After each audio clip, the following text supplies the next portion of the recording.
Assalamualaikum warahmatullahi wabarakatuh. Kita masuk ke pertemuan kedua untuk materi hukum laut hari ini. Eh, Diharapkan kepada mahasiswa karena kendala jaringan selama kita online, maka dimohon pengertiannya untuk mengakses kuliah kita ini dengan baik dan sesudahnya baru bisa mengabsen. Baik, pertemuan sebelumnya kan kita sudah membahas pengertian laut, manfaat laut, tetapi range-nya itu masih sangat terbatas ya. Kita lebih fokus kepada pendahuluan dan kemudian kontrak kuliah dan sedikit pengertian dari laut. Sebelum kita berbicara lebih lanjut materi bab 2 yaitu sejarah hukum laut yang diklasifikasi menjadi hukum laut nasional dalam konteks nasional dan hukum laut dalam konteks internasional. Ini kita harus tahu dulu laut itu apa. Nanti materi ini setelah dipahamin, boleh kalau ada yang kurang dimengerti boleh ditanyakan kepada dosen pengampu mata kuliah. Baik, ketika kita berbicara tentang laut, kita harus mengerti bahwa laut itu adalah keseluruhan rangkaian air asin yang menggenangi permukaan bumi. Sedangkan kalau laut dalam pengertian hukum laut itu adalah keseluruhan air laut yang berhubungan secara bebas di seluruh permukaan bumi. Jadi kalau konteks laut saja, kita akan berbicara tentang keseluruhan rangkaian air asin yang menggenangi permukaan bumi. Air asin itu sudah masuk kategori laut. Sementara kalau untuk laut dalam definisi hukum itu diartikan sebagai permukaan air yang berhubungan secara bebas di seluruh bagian bumi. Nah, kemudian ketika kita berbicara laut itu sebenarnya punya banyak pengaturan ya. Mengapa dia harus banyak diatur? Karena kalau sudah melekatkan kategori atau pengertian hukum, maka sudah ada hubungan antar negara, maka tidak bisa tanpa pengaturan hak dan kewajiban. Untuk itu dalam hukum laut tentu berbeda dengan konteks laut yang didefinisikan sebagai air asin, seperti itu, hanya air asin.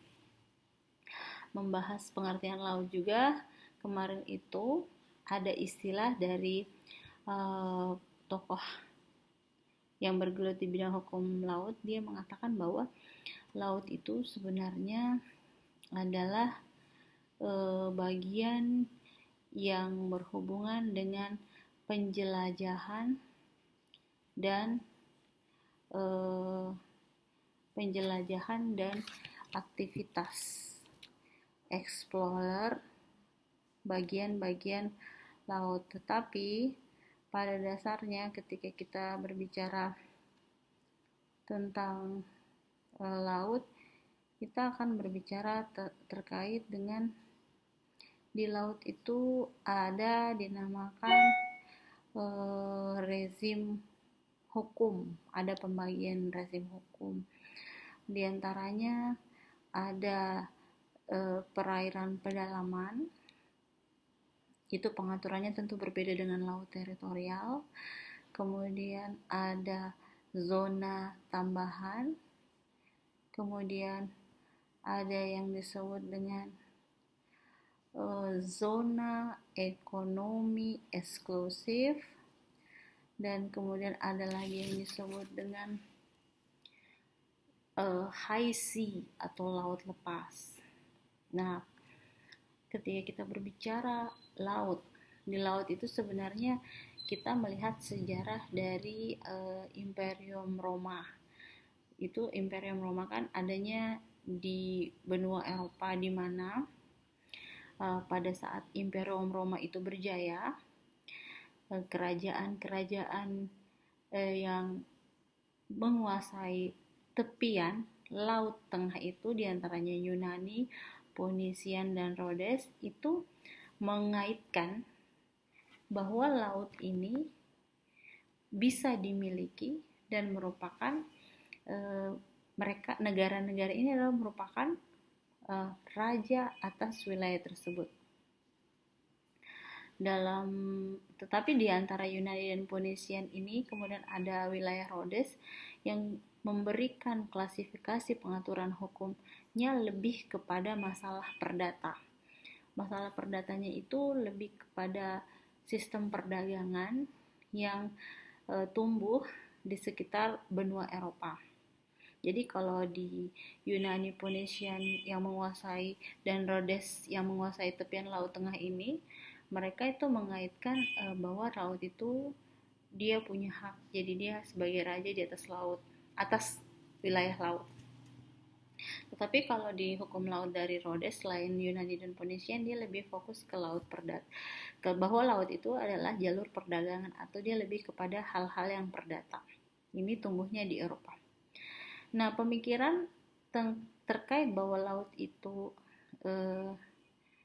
seperti konteks Rhodes, kemudian berlaku juga pada masa pertengahan, kemudian ada pada masa Portugal dan Spanyol, bahkan ada dikenal pada zaman Inggris. Sebenarnya kalau berbicara tentang konteks Romawi ini, dia kuasanya Laut Tengah, yaitu Mediterranean ini yang dia kuasai. Dia membangun kerajaan mereka, rezim atau Imperium Romawi ini membangun kekaisaran yang menguasai tepian Laut Tengah.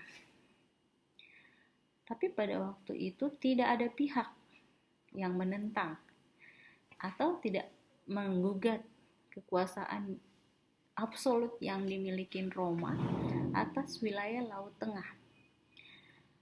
Sebenarnya yang dimaksud dengan Laut Tengah ini dalam masa kekuasaan kekaisaran Roma itu kalau dipersepsi ya seperti danau ya, dia tidak terlalu besar. Tetapi ternyata di antara Laut Tengah yang tidak lebih besar daripada wilayah danau itu terhubung juga dengan kerajaan-kerajaan laut. Dan kerajaan-kerajaan laut ini tidak begitu saja mau tunduk di bawah kekuasaan Roma meskipun tidak menentang penguasaan Romawi atas wilayah laut. Tetapi kenapa mereka tidak menentang? Karena ternyata setelah Roma menguasai wilayah Laut Tengah ini, banyak di antara ancaman-ancaman yang ditemui oleh wilayah-wilayah lain di sekitar Laut Tengah itu mengecil skalanya, karena selama ini bajak-bajak laut yang mengancam keselamatan pelayaran mereka di lautan itu ketika membawa barang-barang perdagangan mereka untuk melintas dan menjajakan di antara wilayah itu, dengan kekuasaan Roma bisa diatasin. Oleh karena itu penguasaan Roma pada saat itu dianggap menjadikan Laut Tengah itu menjadi lebih aman. Nah, pemikiran terkait dengan zonasi laut yang ada oleh rezim Romawi ini didasarkan pada prinsip res communis omnium atau hak bersama seluruh umat. Jadi meskipun menurut konsepsinya si Imperium Romawi ini, laut ini dia yang kuasain, tetapi ada hak di situ untuk dipakai bersama seluruh umat manusia. Dan rezim Romawi ini membebaskan wilayah laut itu dari ancaman-ancaman dan bahaya yang datang dari para bajak laut. Jadi menurut res communis omnium ini atau hak bersama seluruh umat manusia yang dikategorikan dimiliki oleh Imperium Roma, tidak bertentangan dengan penguasaan laut secara mutlak oleh mereka. Jadi dia Romawi ini ketika Imperium Roma dalam sejarah laut internasional menempatkan Imperium Roma ini sebagai pihak yang ada untuk menjamin kepentingan dari uh, negara wilayah-wilayah lain yang ada di Laut Tengah itu untuk bebas dari ancaman ketika berdagang. Jadi antara kekuasaan wilayah laut dan kebebasan menggunakan wilayah laut ini diakomodasi oleh rezim Imperium Romawi pada saat itu. Maka kemudian ada yang menganggap hal tersebut bahwa adanya pemikiran tentang laut yang memiliki prinsip res communis omnium ini juga melahirkan bahwa laut itu kalau kita ingin kalau suatu wilayah tertentu ingin berhasrat untuk memiliki dan menguasai bahkan mengokupasinya atau mendudukinya, dalam hukum perdata Romawi ini disebut res nullius. Tetapi pada awal abad pertengahan, rezim Imperium Romawi ini mulai runtuh. Mengapa? Karena ada berbagai kerajaan yang ada di sekitar Laut Tengah ini yang kemudian memutuskan untuk merdeka dan berdiri sendiri, tidak hanya bergantung lagi kepada raja-raja sistem kerajaan. Nah, berakhirnya penguasaan mutlak terhadap Laut Tengah oleh negara atau Imperium Romawi menimbulkan persoalan baru ya setelah mereka Imperium Romawi ini runtuh.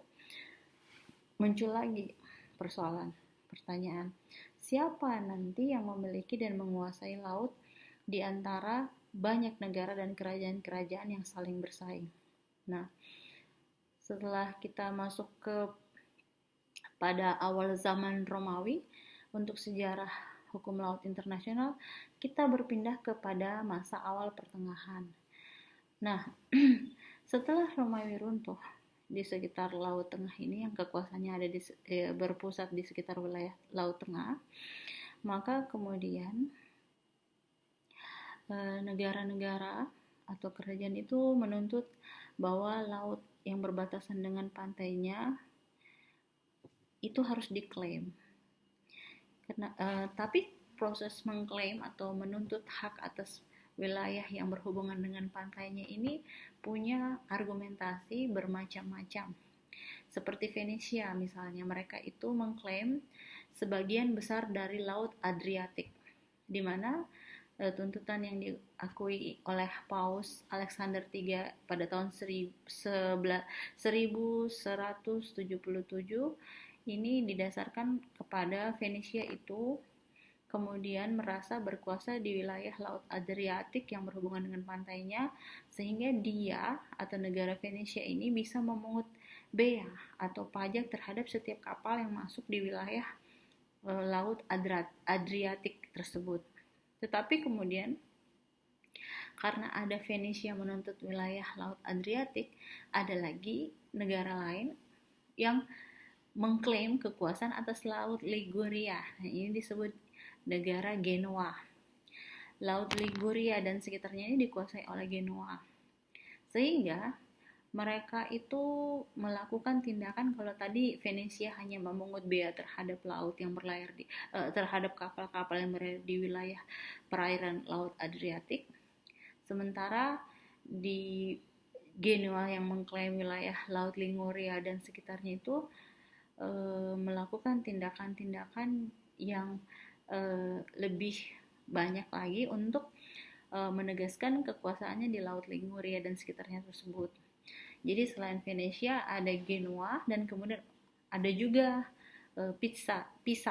Ya, negara Pisa ini mengklaim juga dan melakukan tindakan okupasi atas Laut Tirrenia. Jadi pertama pada awal Romawi, rezim Imperium Romawi itu berlaku di awal abad yang mereka menguasai Laut Tengah. Kemudian setelah Imperium Romawi runtuh, muncullah klaim dari negara-negara yang kalau di persepsi ada 3 negara, yaitu Venesia, Genoa, dan Pisa. Ini dia lakukan setelah Imperium Romawi runtuh. Dan sebenarnya mereka ini hanya bagian kecil dari negara-negara yang ada di tepi Laut Tengah. Mengapa mereka ingin menguasai laut dengan ada yang menerapkan bea, bahkan ada yang menjaga dengan berbagai tindakan, itu adalah klaim sepihak dengan tujuan macam-macam. Jadi ada yang tujuan untuk mengamankan maskapai armada dagangnya, ada yang karena keperluan tertentu di mana laut dianggap sudah bukan lagi milik bersama. Kemudian ada yang menganggap bahwa laut itu kan berbatasan dengan pantainya, jadi kemudian dia punya hak eksklusif untuk mengelola laut itu, tidak hanya seperti dulu memberikan kekuasaan penuh kepada rezim Imperium Roma. Tetapi pada abad pertengahan tersebut, klaim 3 negara kecil tersebut tidak menjelaskan kedudukan negara-negara atau kerajaan-kerajaan di sekitar laut tersebut dan batas-batas penguasaan atas laut. Kemudian oleh ahli-ahli hukum Romawi yang disebut postglossator atau komentator, mereka berusaha mencari jalan keluarnya. Kalau kita biarkan seperti ini, tidak ada kejelasan hak masing-masing negara. Genoa maunya seperti ini, Pisa maunya seperti ini, Venesia maunya seperti ini, dan ini membuat negara lain jadi kekurangan atas kemampuan mereka untuk melewati perairan laut tersebut. Nah, lahirlah kemauan untuk memberikan dasar teoritis bagi klaim kedaulatan atas laut. Misalnya ada teori yang dikemukakan oleh Bartolus dan Baldus. Bartolus dan Baldus ini adalah di antara orang-orang yang merupakan ahli hukum Romawi yang disebut postglossator. Nah, Bartolus dan Baldus yang 2 ahli hukum ini di abad pertengahan mereka sangat terkemuka, itu meletakkan dasar atas pembagian laut. Jadi bagian laut yang berada di bawah kekuasaan kedaulatan negara pantai, dan di luar itu berupa bagian laut yang bebas dari kekuasaan dan kedaulatan siapapun. Jadi ingat, klaim Bartolus itu meletakkan dasar atas 2 pembagian laut, yaitu ada bagian laut yang berada di bawah kekuasaan kedaulatan negara pantai, dan yang kedua di luar itu berupa bagian laut yang bebas dari kekuasaan dan kedaulatan negara manapun atau siapapun. Nah, teori dari Bartolus ini merupakan dasar bagi pembagian laut yang klasik didengarkan dalam sistem bukan yang lazim dipahami sebagai laut teritorial atau laut wilayah, klaim laut teritorial. Dan yang kedua, konsepsi bagian laut yang bebas dari kekuasaan dan kedaulatan siapapun itu dikenal dengan istilah laut lepas. Jadi kalau ada yang bertanya siapa pencetus ide dari adanya laut teritorial atau laut wilayah, dan kemudian ternyata ada istilah high sea atau laut lepas, itu adalah klaim dari tokoh hukum pada abad pertengahan yang bernama Bartolus. Nah, sementara kalau pembagian 2 wilayah laut oleh Bartolus tentang konsepsi laut teritorial atau laut wilayah dan laut lepas, beda lagi dengan konsepsi dari teorinya Baldus. Kalau si Baldus ini lebih kepada konsepsi terkait penguasaan atas laut dalam hal kepemilikan laut, pemakaian laut, yurisdiksi atas laut, dan wewenang untuk melakukan perlindungan terhadap kepentingan-kepentingan di laut. Jadi konsepsinya atau teorinya si Baldus ini sifatnya lebih progresif atau lebih maju. Mengapa lebih maju? Karena kita perlu ingat kalau tadi konsepsinya Bartolus hanya dia ahli hukum di abad pertengahan hanya membagi laut menjadi dua wilayah, satu laut wilayah atau teritorial, satu laut lepas atau high sea. Sementara dalam teorinya si Baldus dia bahkan membaginya menjadi mengklasifikasi teorinya bahwa di laut itu nanti harus ada kepemilikan laut dan kemudian pemakaian laut, kemudian yurisdiksi atas laut, dan wewenang untuk melakukan perlindungan terhadap kepentingan di laut.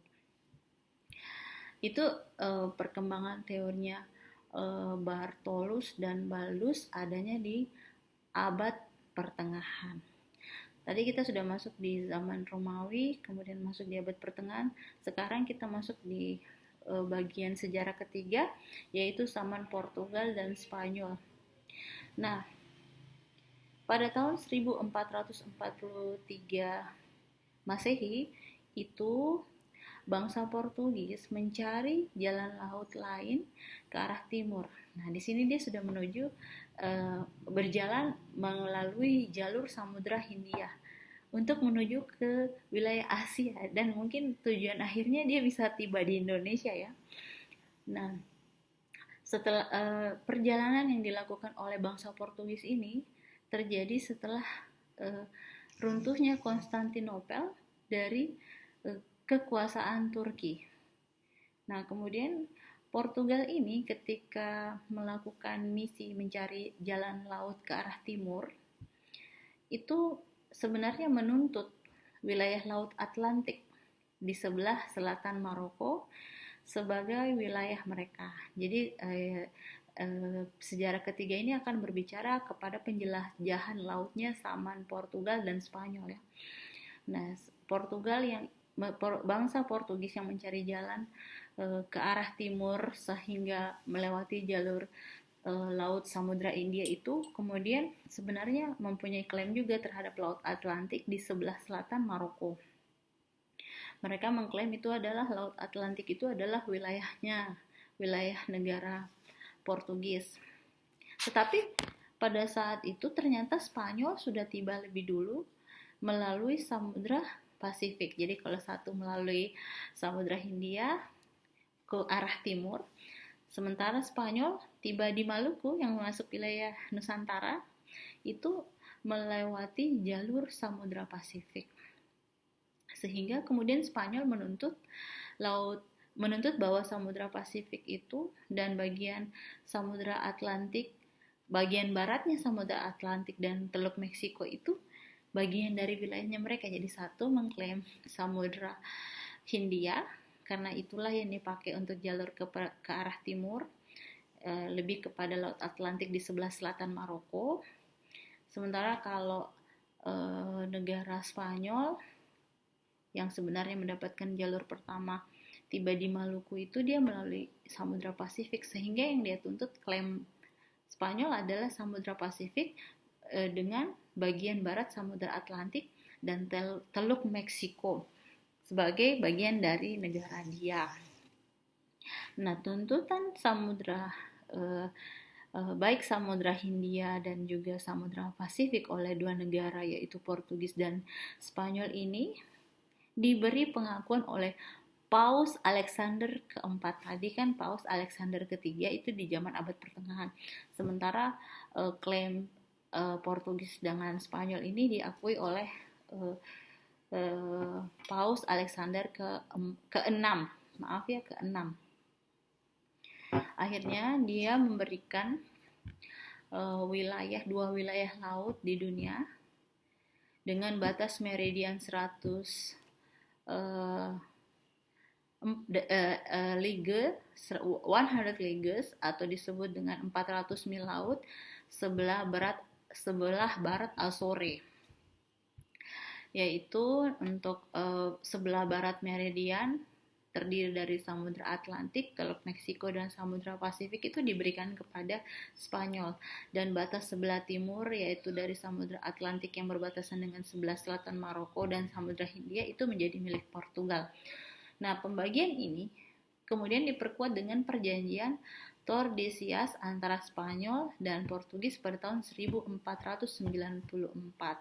Jadi sejak mengarungi wilayah setelah kejatuhan Konstantinopel ke tangan Turki tahun 1443, kedua negara Spanyol dan Portugis membuat perjanjian Tordesillas tahun 1494 dengan memindahkan garis perbatasannya menjadi 370 liga atau 370 kaki sebelah barat pulau-pulau Cape Verde. Ini ada di pantai barat Afrika. Nah, selain klaimnya Portugis dan Spanyol terhadap wilayah laut, Samudra Hindia dan Samudra Pasifik, ternyata ada juga Swedia dan Denmark, negara Swedia dan Denmark yang menuntut kedaulatan. Kedaulatan ini hak penuh atas Laut Baltik.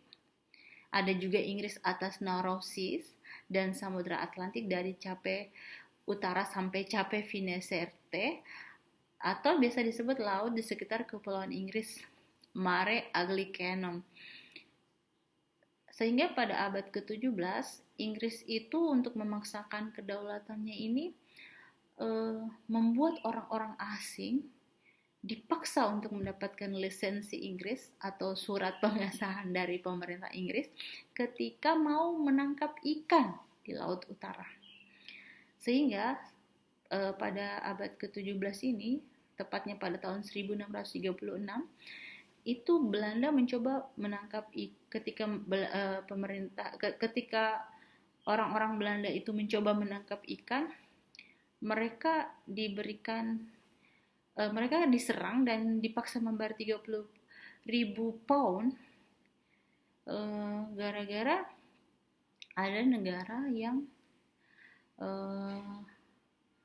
tidak setuju dengan pola klaim pemaksaan untuk mendapatkan lisensi negaranya, negara Inggris, ketika mau menangkap ikan di Laut Utara.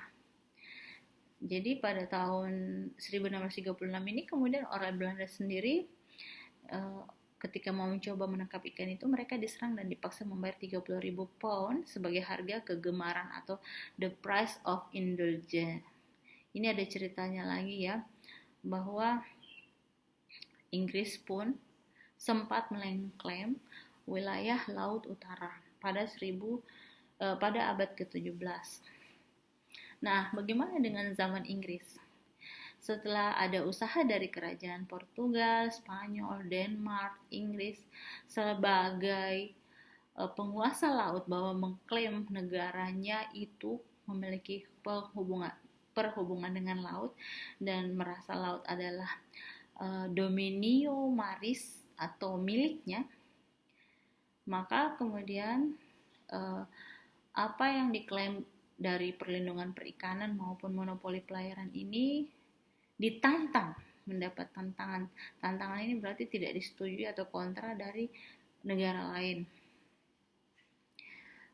bahwa ada yang lebih kepada fokus ke bidang perikanan, di mana jangan sampai proses penangkapan ikan yang dilakukan terlalu besar itu mengurangi sumber daya ikan di dekat pantai negara lain. Sehingga kerajaan Inggris itu saking takutnya terhadap klaimnya negara-negara klaimnya Belanda, bahkan menutup lautnya dari kehadiran nelayan-nelayan negeri Belanda yang mau menangkap ikan. Tetapi kemudian si nelayan-nelayan Inggris juga berani menangkap ikan dekat pantai kerajaan Denmark. Jadi kerajaan Inggrisnya itu dia tutup lautnya dari nelayan Belanda. Tetapi nelayannya dibiarkan menangkap ikan dekat pantai kerajaan Denmark. Nah, disinilah kemudian muncul konsepsi laut tertutup. Ini dari Inggris ya, mereka melakukan penutupan terhadap wilayah lautnya dari nelayan-nelayan negeri Belanda. Ini kemudian melahirkan teori terkait dengan mare clausum yang berdasarkan doktrin domino maris atau merasa laut sebagai miliknya. Kemudian negara-negara kerajaan juga dan juga negara pihak itu bahkan tidak suka dengan mare clausum atau laut tertutup ini. Mereka kemudian memperjuangkan asas kebebasan berlayar yang dikenal sebagai freedom of navigation. Klaim negara-negara atau kerajaan lain yang tidak ingin laut itu tertutup atau mare clausum itu kemudian mendasarkan perjuangan mereka untuk memberikan izin atau asas kebebasan berlayar atau freedom of navigation ini dari penilaian bahwa lautan itu kan bebas untuk dilayari oleh siapapun, jadi tidak boleh ada negara yang menutupnya.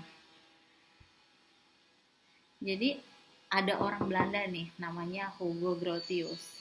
Orang Belanda, Hugo de Groot atau biasa disebut Hugo Grotius ini, dia memperjuangkan freedom of the sea ini, bahwa ada asas kebebasan laut itu dengan mengeluarkan teori-teori yang paling bisa meruntuhkan teori dari Inggris.